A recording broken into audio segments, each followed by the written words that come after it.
Assalamualaikum warahmatullahi wabarakatuh. Kembali lagi kita bertemu dalam Tafsir Al-Misbah. Saya Hilbram Dunar. Pada kesempatan kali ini menikmati indahnya bulan suci Ramadan. Kalau Tafsir Al-Misbah tentunya bersama dengan Pak Quraisy. Assalamualaikum Pak Quraisy. Waalaikumsalam warahmatullahi. Dan bintang tamu kita di kesempatan kali ini ada Caca Frederica. Assalamualaikum Caca. Dan mamanya Caca, Tante Hera. Assalamualaikum Tante. Waalaikumsalam. Terima kasih waktu yang diberikan. Waalaikumsalam. Terima kasih waktu yang diberikan. Silahkan nanti bertanya langsung kepada Pak Quraisy yang berhubungan dengan surah yang kita informasikan ataupun apa saja, terserah ya. Tapi jangan sulit-sulit. Kapan lagi ketemu Pak Quraisy ya? Langsung. Baik, dan pada kesempatan kali ini kita akan membahas mengenai surah Al-Mu'minun dimulai dari ayat ke-51 yang menceritakan tentang agama Islam yang dibawa oleh para nabi. Silakan Pak Quraisy. Baik, bismillahirrahmanirrahim. Ayat kita berbunyi, A'udzubillahi minasyaitonirrajim. Ya ayyuhar rusul kulu minat thayyibat wa a'malu salihan inni bima ta'maluna alim. Wahai para rasul. Kita berhenti sejenak. Sewaktu Al-Quran turun, rasul itu hanya Nabi Muhammad. Tapi kenapa ayat ini berkata wahai para rasul? Ini untuk mengisyaratkan bahwa semua nabi dan rasul yang diutus Allah itu menyampaikan prinsip-prinsip ajaran agama yang sama. Semua menyampaikan bahwa pencipta alam raya ini adalah Dia yang Maha Esa. Semua menyampaikan bahwa ada hari pembalasan hari kemudian. Semua mengajarkan ibadah, semua mengajarkan sholat, puasa, zakat dan lain-lainnya, walaupun bisa rincian dari ibadah itu berbeda-beda, tapi prinsipnya sama. Semua mengajarkan akhlak yang baik dan sebagainya. Sehingga di sini dikatakanlah wahai para rasul. Salah satu yang juga sama yang berkaitan dengan rasul itu adalah bahwa mereka semua adalah manusia.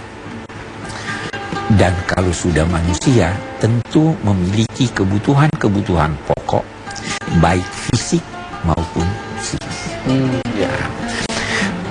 Masyarakat Mekah sewaktu Nabi Muhammad diutus dan menyampaikan bahwa saya adalah Rasul Allah, mereka itu merasa aneh. Mestinya kata mereka Rasul itu tidak makan. Mestinya Rasul itu malaikat. Malaikat tidak makan, tidak minum. Mestinya Rasul itu tidak masuk pasar. Maka di sini untuk menyatakan bahwa semua Rasul itu manusia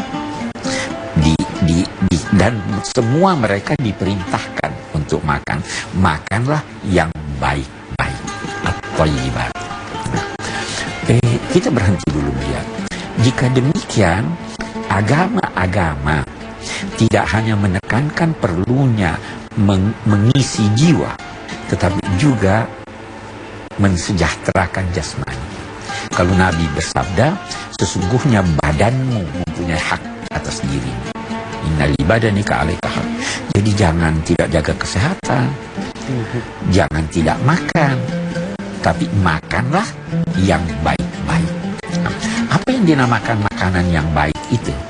Makanan yang baik itu ada diisyaratkan oleh Al-Quran adalah yang sesuai selera, yang lezat, tetapi berdampak baik. Jangan hanya yang lezat tapi dampaknya tidak baik. Kulu, karena itu juga karena sesuai selera ada pesan jangan makan asal makan, jangan makan yang tidak sesuai selera kamu. Tidak usah celah makanannya, udah biar aja, saya nggak makan. Ya thayyibat yang baik-baik itu juga adalah yang proporsional. Bayi punya makanan khusus. Orang sehat punya makanan khusus. Orang sakit, yang sakit gula jangan makan gula. Itu baru proporsional. Proporsional dalam kadarnya. Nah, baru dia katakan lanjutan ayat ini mengatakan wa'malu sholihan. Dan lakukanlah kegiatan-kegiatan yang baik. Ada hubungan antara makanan dan kegiatan. Makanlah yang baik dan dampak atau potensi yang diperoleh dari makanan itu gunakan untuk kebaikan. Saya kira itu. Oh, baik, ya.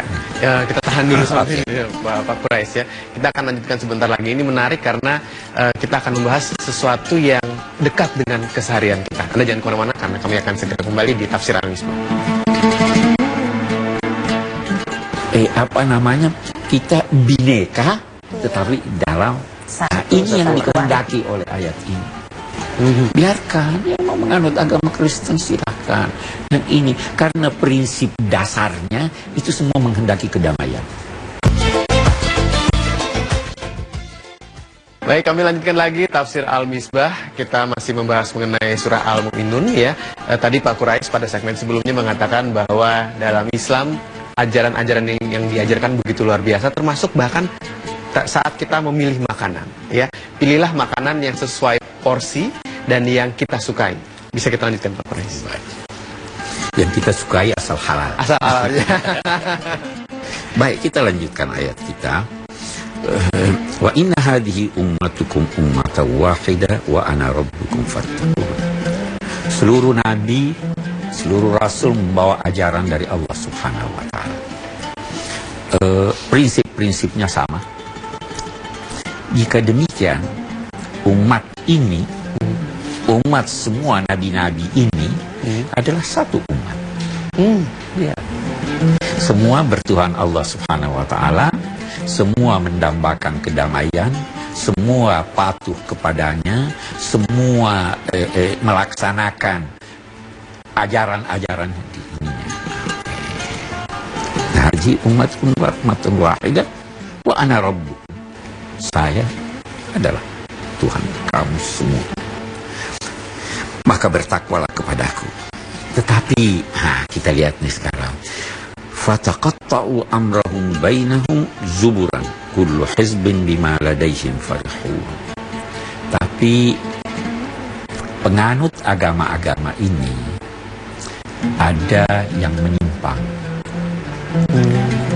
Ada sesuatu yang utuh, mereka masing-masing ingin merebutnya, sehingga yang utuh ini tercabik-cabik.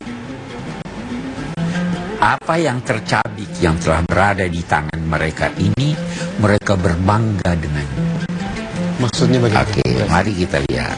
Kita ambil contoh deh. Ya. Kita katakanlah di Indonesia, kita satu bangsa. Ada enggak kelompok-kelompok di sini? Banyak. Yang terlihat dan tidak terlihat. Bagus. Kita ambil yang kecil dulu ini, soalnya kelompok-kelompok. Masing-masing mau merebut sesuai apa yang disukainya. Setelah merebutnya, menganggap hanya dia yang benar. Anda salah.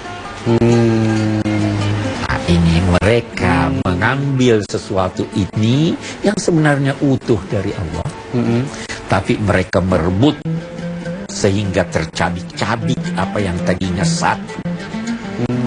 Dan apa yang ada di tangan mereka yang mereka cabik itu mereka berbangga dengannya.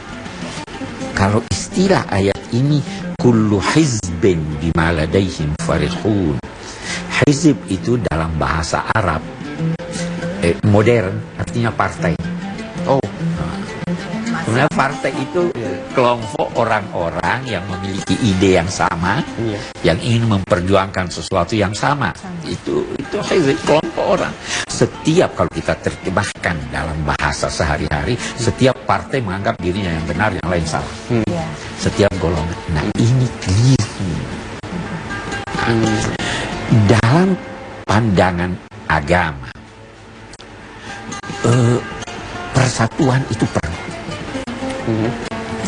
Tetapi ada hal-hal dalam kehidupan sehari-hari yang juga kita harus membenarkan adanya perbedaan. Karena Tuhan menghendaki perbedaan itu. Di ayat lain ada dikatakan, walau sya'allahu la ja'alakum ummatan wahidah. Kalau Allah menghendaki, kamu dijadikan satu saja. Tapi Tuhan tidak menghendaki. Sehingga saya punya pikiran, Anda bisa jadi punya pikiran yang lain. Di alam raya ini keragaman itu banyak. Gunung aja beragam, tumbuhan beragam, manusia beragam, bahasa beragam.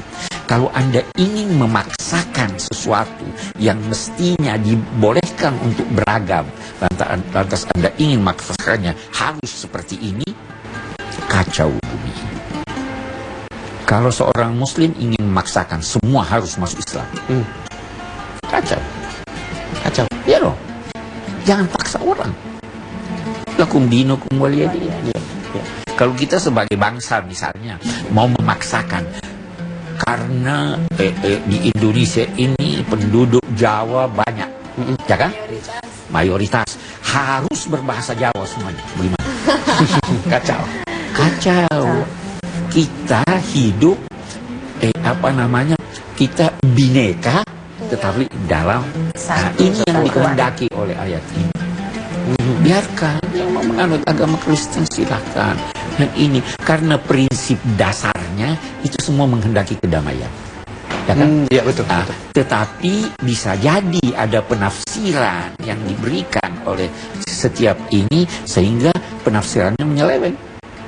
Kita dalam ajaran agama misalnya, kalau ada orang Islam lantas berkata ada nabi sesudah Nabi Muhammad, bisa kan? Iya.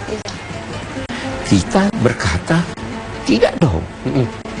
Nabi Muhammad itu nabi terakhir, ya toh? Kita umat Islam misalnya ada yang berkata oh di dalam Quran ini ada salahnya. Ada nggak yang berkata begitu? Ada ya. Ada. Ya ada kan. Nah ini yang kita anggap ini melanggar. Iya. Ini menyeleweng. Tetapi bahwa bisa terjadi perbedaan-perbedaan akibat perbedaan penafsiran, kita harus toleransi asal tidak menentang prinsip. Misalnya kita ambil sekarang misal salat subuh itu pakai kunut atau tidak? Bisa ya, bisa tidak. Bisa tidak. Ya kan? Penting 2 rakaat. Yang penting harus 2 rakaat. Jangan sholat subuh jadi 3 rakaat. Iya. Gitu. Ya kan? Jadi ada perbedaan-perbedaan yang kita harus bisa toleransi. Jangan paksa orang. Karena tujuannya semuanya sudah sesuai dengan prinsip. Sudah sholat. Sholat itu pakai bismillah atau tidak? Pakai. Ada yang bilang tidak wajib pakai bismillah. Oh ya? Ya gimana kalau Anda ke Mekah, orang Alhamdulillah langsung kan. Boleh jadi dia rahasiakan dalam arti kata tidak sebut dengan nyata. Jadi ada perbedaan, kita toleransi deh. Jangan terlalu kaku. Saya sering berkata dalam konteks rincian ajaran agama, Allah tidak bertanya 5 tambah 5 berapa. Karena jawabannya cuma 1. 10. Allah bertanya 10 berapa tambah berapa. 1 tambah Berbagai 9, macam. 2 tambah 8, 6 tambah 4. Ada banyak tapi Tapi hasilnya hasilnya sama. Ya, atau seperti ke pesta, tuan rumahnya kaya raya, dia hidangkan banyak makanan. Apapun yang Anda makan silahkan, walaupun kita berbeda.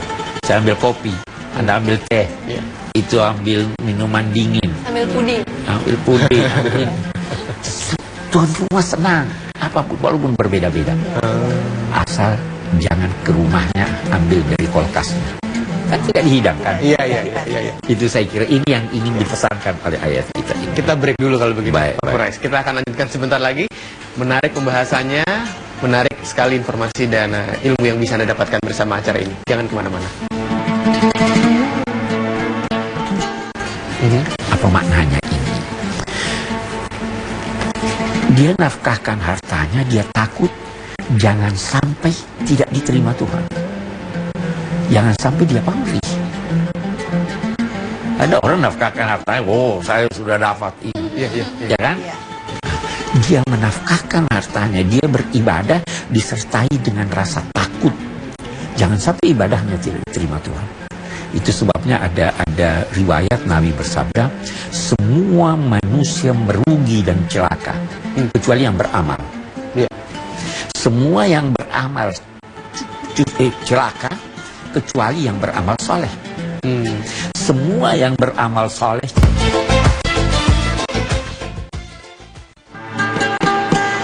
Indah sekali pembahasan kita di Tafsir Al-Misbah pada kesempatan kali ini. Mudah-mudahan Anda terus bersama dengan kami. Pada segmen sebelumnya, Pak Quraish menjelaskan tentang perbedaan dalam Islam, dalam agama.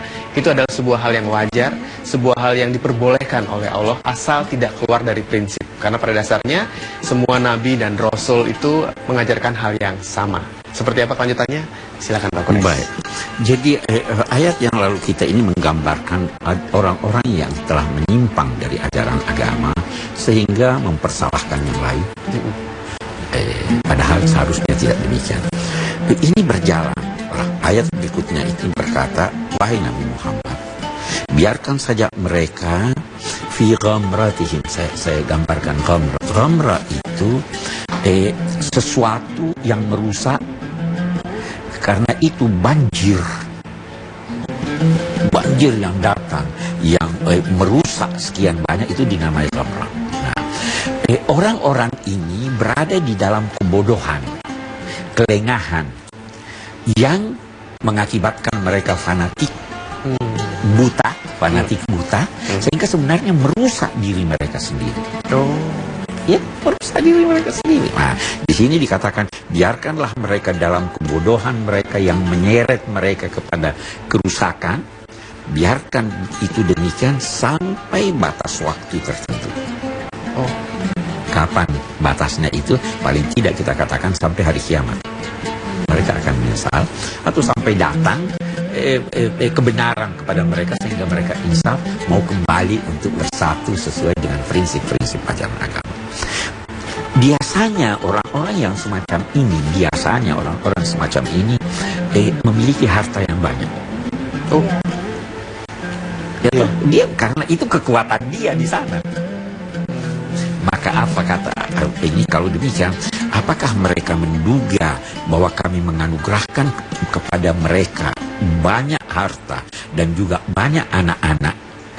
Apakah mereka menduga bahwa itu menandakan bahwa kami bergegas pula menjadikan mereka mendapatkan kebajikan yang banyak? Apa maknanya? Jangan pernah menduga harta atau anak atau kedudukan tanda cinta Allah kepada seseorang.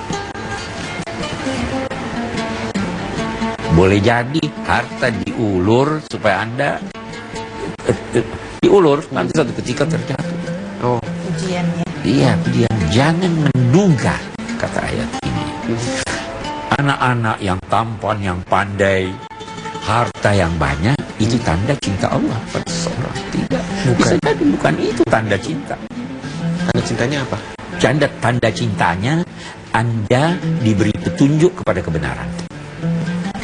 Tanda cintanya sukses yang Anda raih karena Anda yakin bahwa itu bersumber dari Tuhan.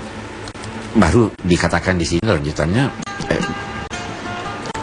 orang-orang yang kagum kepada Tuhan dan selalu berhati-hati dalam kegiatannya, dan orang-orang yang selalu percaya kepada tanda ayat-ayat Allah, baik Al-Quran maupun yang terbentang di alam raya ini, dan orang-orang yang tidak mempersekutukan Allah sedikit pun, dan orang-orang yang menafkahkan hartanya dalam keadaan dia takut. Apa maknanya ini? Dia nafkahkan hartanya, dia takut jangan sampai tidak diterima Tuhan. Jangan sampai dia pamrih. Ada orang nafkahkan hartanya, saya sudah dapat ini, ya kan? Dia menafkahkan hartanya, dia beribadah disertai dengan rasa takut. Jangan sampai ibadahnya tidak diterima Tuhan. Itu sebabnya ada riwayat Nabi bersabda, semua manusia merugi dan celaka, kecuali yang beramal. Semua yang beramal celaka, kecuali yang beramal soleh. Semua yang beramal soleh celaka, kecuali yang tulus. Yang tulus pun dalam keraguan. Karena apa? Anda tidak yakin bahwa di tengah-tengah atau di celah ketulusan Anda datang setan menjadikan Anda pamrih. Iya. Iya. Jadi ini mereka itu sewaktu menafkahkan hartanya, mereka dalam keadaan takut. Mudah-mudahan Allah terima. Dan mereka selalu kembali kepada Tuhannya. Mereka itulah yang yusari'un, berlomba, bergegas. Jadi seakan-akan kalau berlomba itu ada dua yang lain. Oh, ini buat baik, saya juga mau buat baik, saya mau lebih baik dari dia. Iya. Berlomba di dalam aneka kebaikan. Jadi jangan letakkan telur Anda di satu keranjang. Buatlah aneka kebaikan. Sedekah, mengajar, akhlak baik. Mereka itulah yang berlomba di dalam kebaikan, dan mereka itulah orang-orang yang menang dalam perlombaan. Saya kira itu ayat itu. Baik, Pak Quraisy, kita langsung berikan kesempatan kalau begitu. Caca atau Mama Hera duluan dulu? aja. Pak Quraisy, dalam surat Al-Minun ayat 52 kan dikatakan artinya bahwa Islam itu agama untuk semua. Maka Allah bersabda bahwa akulah Tuhanmu. Sementara yang kita ketahui adalah banyak sekali agama-agama yang lain. Bagaimana menurut Pak Quraisy? Bagus. Memang Allah menyatakan di dalam Al-Quran, Inna dina indallahil Islam. Ya. Sesungguhnya agama yang diridhai Tuhan itu adalah Islam. Tetapi kita harus tahu bahwa Islam itu bukan hanya agama yang dibawa oleh Nabi Muhammad. Itu dalam pengertian agama, bukan pengertian sosiologis. Kata, Kristen itu berbeda dengan Islam. Orang Kristen tidak mau dinamai Muslim. Iya. Anda mau dinamai Kristen? Tidak. Tidak. Nah, itu secara sosiologis. Dalam pandangan masyarakat. Tapi dalam pandangan Allah, nabi-nabi yang diutusnya itu semua membawa ajaran Islam. Hanya dia Nabi menggambarkan kami ini membangun satu bangunan. Setiap Nabi meletakkan bata di bangunannya. Yang terakhir bangunan sudah hampir selesai, kurang satu bata. Saya datang menyempurnakannya. Rumah ini adalah rumah Islam. Nah, itu juga sebabnya Nabi bersabda, sebenarnya nabi-nabi itu bersaudara. Bapaknya satu, ibunya beda-beda. Sudah iya. Sumber ajaran ini Allah Subhanahu wa Ta'ala, tetapi yang membawanya ini berbeda-beda ibunya, dalam arti masyarakat yang dijumpainya berbeda-beda, sehingga Tuhan menyesuaikan ajaran itu sesuai dengan perkembangan setiap masyarakat. Jadi semua Islam itu satu penafsiran. Penafsiran yang lain begini, Islam itu adalah penyerahan diri kepada Allah. Semua agama yang direstui Allah itu intinya adalah penyerahan diri kepada Allah. Kita pernah uraikan di sini, penyerahan diri dengan akalnya, penyerahan diri dengan jiwanya, penyerahan diri dengan itu agama yang diterima. Jadi karena itu sebenarnya agama-agama ini yang diturunkan Allah itu satu. Iya. Iya. Nah, kalau ada yang berbeda, itu karena kebutuhan masyarakat yang berbeda.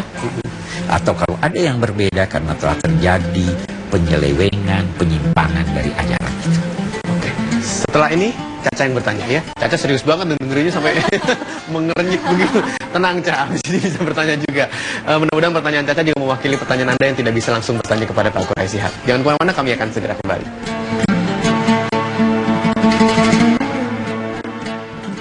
Kalau dalam rinciannya kita lihat argumentasinya.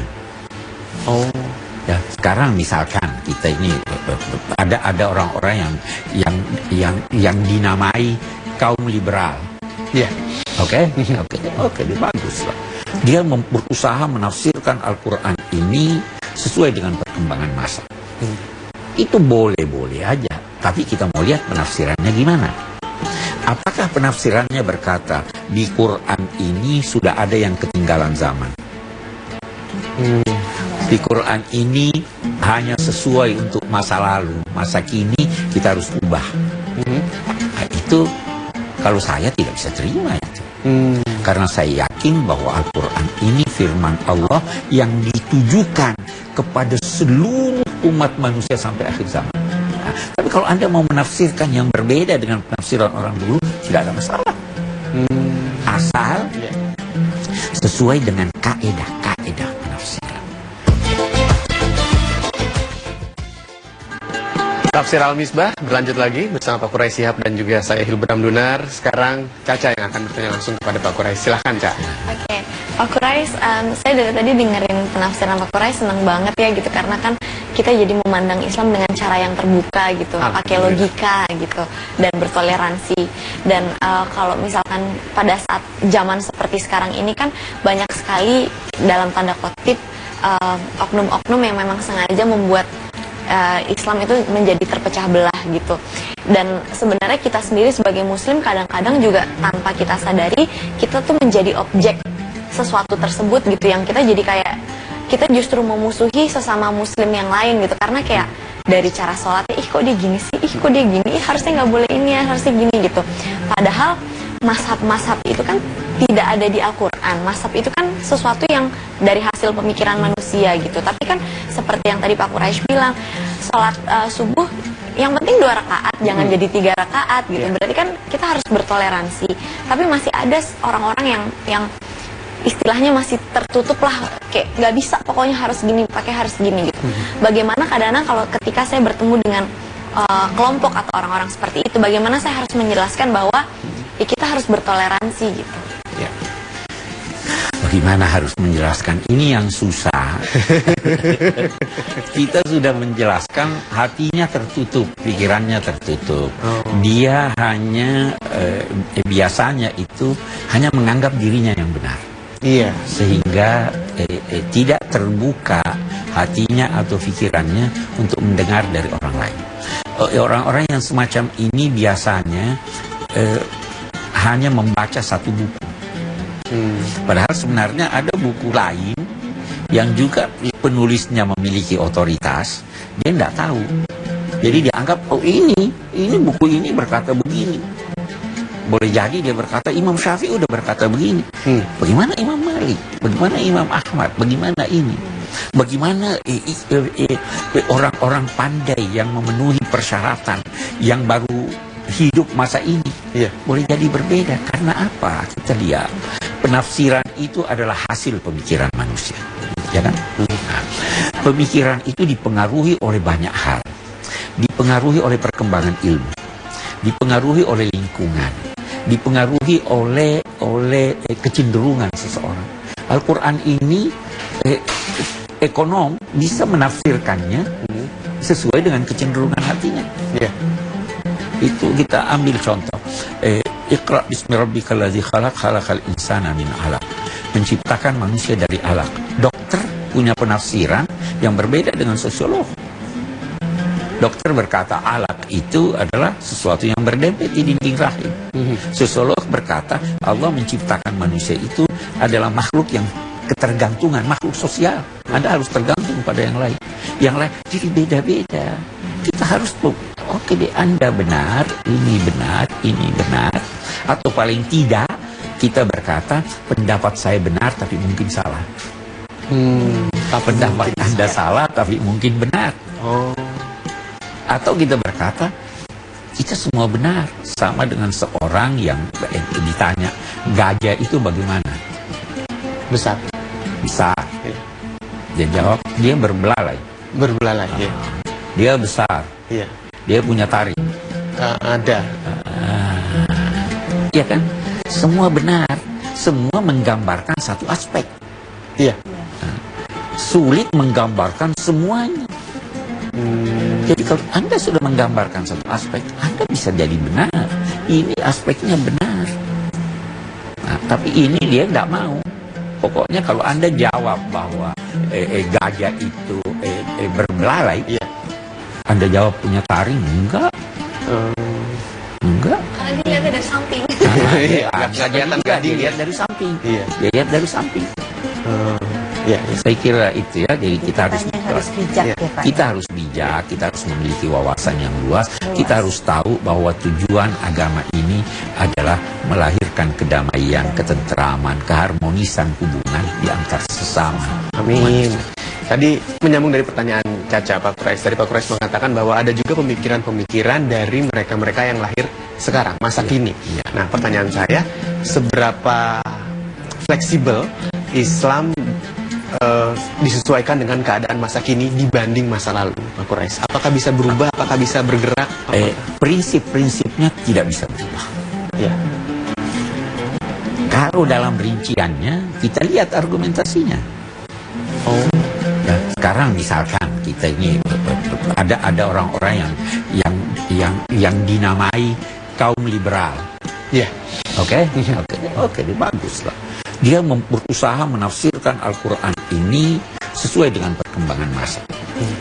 Itu boleh-boleh aja. Tapi kita mau lihat penafsirannya gimana. Apakah penafsirannya berkata di Quran ini sudah ada yang ketinggalan zaman? Di Quran ini hanya sesuai untuk masa lalu, masa kini kita harus ubah. Nah, itu kalau saya tidak bisa terima itu. Karena saya yakin bahwa Al-Quran ini firman Allah yang ditujukan kepada seluruh umat manusia sampai akhir zaman. Nah, tapi kalau Anda mau menafsirkan yang berbeda dengan penafsiran orang dulu, tidak ada masalah. Asal sesuai dengan kaedah penafsiran. Jangan tafsirkan ini bukan dengan bahasa Arab. Ada dalam Al-Quran ada dikatakan dan teman as-sahibi fil jambi. Itu artikan sahabatnya yang ada di Jambi. Bahasa Arab. Sahibi bil jambi itu bisa diartikan istri. Karena dia sahabat Anda yang berada selalu di samping Anda. Iya. Bisa juga diartikan sahabat Anda yang tetangga Anda. Jangan lantas pakai di Jambi. Oke, baik Caca atau Mama Era mau bertanya lagi? Silakan berikutnya. Ada satu lagi Pak Quraish. Ada sebagian masyarakat yang beranggapan bahwa angka 13 itu adalah sumber Sial. sial Bad luck. atau musibah. Itu bagaimana? Oke, kita tahan dulu, pertanyaannya cukup unik ya Pak Quraish ya. Seperti apa jawabannya? Apakah angka 13 membawa musibah dilihat dari sudut pandang Islam? Jangan kemana-mana, kami akan segera kembali. Tidak ada itu. Islam menginginkan kita menanamkan optimisme dalam diri kita. Sehingga Nabi senang beroptimisme. Oh, itu si A datang. Siapa namanya? Sahal, mudah. Oh, mudah urusan kita. Oh, itu apa namanya? Itu si B ada. Bagaimana si B ini? Sukses. Sukses. Lebih baik kita menanamkan optimisme ketimbang menanamkan pesimisme.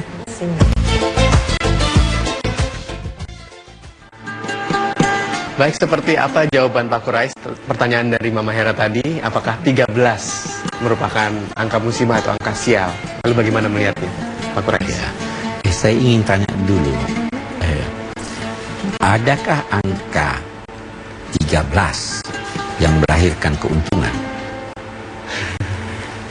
Ada orang punya anak 13 orang pandai-pandai semua. Yeah. Kenapa 13-nya di sini menguntungkan? Iya. Jadi bukan faktor angka sebenarnya. Pernyataan bahwa sial itu adalah pengalaman seseorang. Dia begini, karena ini. Bukan karena itu. Al-Quran berkata, qa'irukum ma'akum. Kesialan yang kamu anggap kesialan itu sebenarnya bersumber dari dirimu. Percaya? 13 itu anak itu begini, ada yang dinamai kecerdasan spiritual. Kecerdasan spiritual itu Anda harus cerdas di dalam menilai sesuatu yang Anda nilai sial atau mujur dan lain-lain sebagainya. Saya beri contoh. Ada orang percaya bahwa kalau nabrak kucing, Iya. sial. Sial. Bagaimana cara menghilangkan sial? Harus dikubur kata kucing. Nah, kenapa kalau dia tabrak orang dia lari? Ya, Iya. Karena panjang. dia tidak menganggap bahwa tabrak orang sial, dia anggap ini orang bodoh ini. Jadi tidak ada. Nabi berkata, la khayra, tidak ada kesialan itu. Dulu masyarakat Arab yang musyrik ini, kalau mau berangkat dia ambil burung, dia lepas. Kalau ke kanan, oh ini saya boleh berangkat. Kalau ke kiri ini sial. Oh. Dulu mereka menyatakan kepada para nabi, gara-gara kamu maka kami sial. Tidak ada itu. Islam menginginkan kita menanamkan optimisme dalam diri kita. Sehingga Nabi senang beroptimisme. Oh, itu si A datang. Siapa namanya? Sahal, mudah. Oh, mudah urusan kita. Oh, itu apa namanya? Itu si B ada. Bagaimana si B ini? Sukses. Lebih baik kita menanamkan optimisme ketimbang menanamkan pesimisme. Jadi dan sekarang masih ada itu, ada lift yang tidak ada angka 13. Banyak. Ada angka 4 juga. Tapi ada juga yang ada angka 13-nya. Ada juga. Ada lift yang masih ada tingkat 13 ya. Iya. Tidak juga. Saya tidak pernah naik lift yang angka 13 bisa. Oh iya. Oke. Pak Quraisy ini menyambung dengan pertanyaan Ibu Hera, ini dihubungkan ke semua ya Pak Quraisy. Karena ada orang yang mengatakan seperti rumah menghadap ke sisi tertentu Atau tusuk sate. Misalkan kalau orang menikah kan biasa ada primbon-primbonnya itu harus dihitung. Atau mungkin juga ukuran pintu rumahnya, tinggi rumahnya berapa. Apakah itu berpengaruh? Psikologis untuk yang bersangkutan berpengaruh. Yang percaya maksudnya? Yang percaya. Oh. Ya kan dia buktinya dia lakukan itu karena dia percaya. Tetapi dari segi ajaran agama yang menentukan Tuhan. Walaupun Anda kumpulkan sekian banyak hal yang orang anggap sial, tidak akan terjadi kalau Allah tidak menghendaki. Walaupun Anda kumpulkan sekian banyak hal yang orang anggap faktor kemunjuran, tidak akan terjadi kecuali kalau Allah menghendaki. Jadi kembali kepada Tuhan. Kita beranggapan begitu jadi musik ya. Iya, jadi musik. Caca, silakan bertanya lagi. Aku mau nanya lagi nih, Pak Quraisy. Mungkin dari tadi kan kita udah ngebahas beberapa hal tentang ajaran agama dan juga golongan gitu. Bagaimana sih sekarang nih, mungkin aku mewakilkan beberapa teman-teman aku gitu yang di luar sana gitu ya.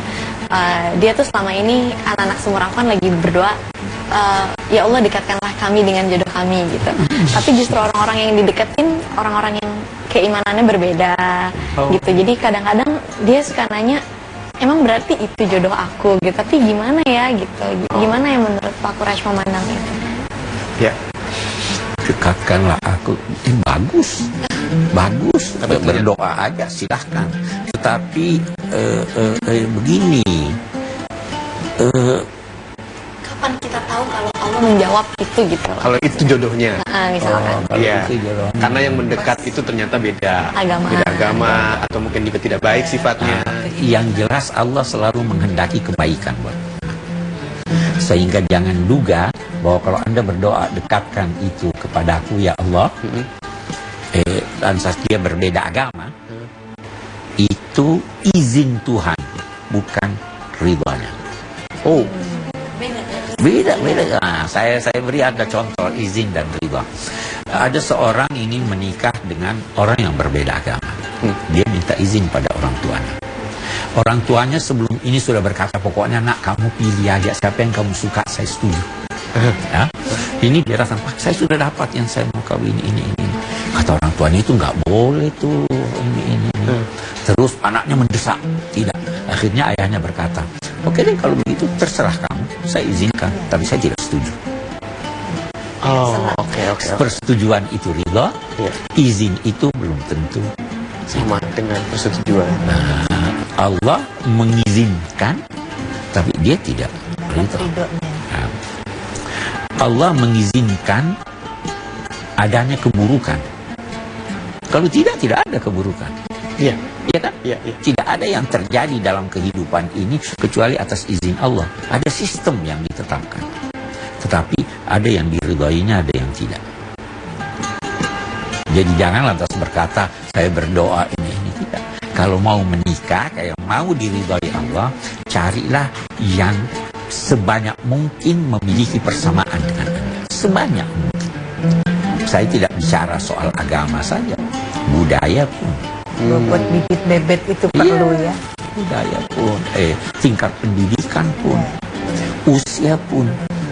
Mau satu orang tua 70 tahun, 80 tahun mau kawin dengan gadis umur 25 tahun. Itu tidak, itu pas. merana. Iya.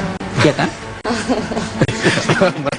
Nanti kita bahas itu pada kesempatan yang lain, karena pembahasan itu menarik sekali. Satu episode sendiri itu. Kita masuk pada kesimpulan. Kita masuk dalam kesimpulan. Saya kira yang pertama, kesimpulan kita yang pertama, bahwa agama-agama menuntun agar kita di samping memperhatikan jiwa, juga memperhatikan fisik kita. Menganjurkan bukan hanya manusia biasa, rasul-rasul pun hendaknya makan makanan yang bergizi. Jangan melupakan kemanusiaannya yang terdiri dari itu yang pertama. Yang kedua, agama-agama yang diturunkan Tuhan prinsip-prinsipnya sama. Semua, bahkan prinsip-prinsipnya kita bisa lebih rinci lagi, dalam akidahnya sama, dalam syariatnya sama, dalam akhlaknya sama. Semua menganjurkan hormat pada orang tua, semua menganjurkan jangan bohong, semua menganjurkan ciptakan kedamaian. Itu sama semua agama seperti itu. Nah, ya. Yang ketiga, mungkin kesimpulan yang kita bisa ambil bahwa perbedaan adalah keniscayaan. Tidak bisa Anda jadikan semua orang sama. Itu adalah kehendak Tuhan. Dan jika Anda memaksakan agar perbedaan itu dihapus, maka Anda bukan saja melakukan sesuatu yang mustahil, tetapi juga mengakibatkan kekacauan di bumi. Selanjutnya saya kira kita lihat bahwa ada kelompok-kelompok manusia dari berbagai agama yang terlalu fanatik, yang sikapnya tidak menerima toleransi. Orang-orang yang semacam ini, kalau sudah dinasehati, sudah diajak, harus ingat bahwa suatu ketika mereka akan mempertanggungjawabkan perbuatan mereka. Yang terakhir yang saya ingin katakan bahwa kita dituntut untuk takut dan kagum kepada Tuhan. Bukan cuma takut dan kagum kepadanya. Kita dituntut untuk mempercayai setelah mempelajari ayat-ayatnya, baik ayat-ayat yang tertulis maupun ini. Kita dituntut untuk menghindari kemusyrikan, dan kemusyrikan itu banyak, antara lain percaya angka 13. Itu kemusyrikan kecil karena merasa angka inilah yang mempengaruhi, padahal tidak ada. Kita dituntut untuk selalu berhati-hati di dalam bertindak. Campurlah perasaan Anda antara harap dan takut.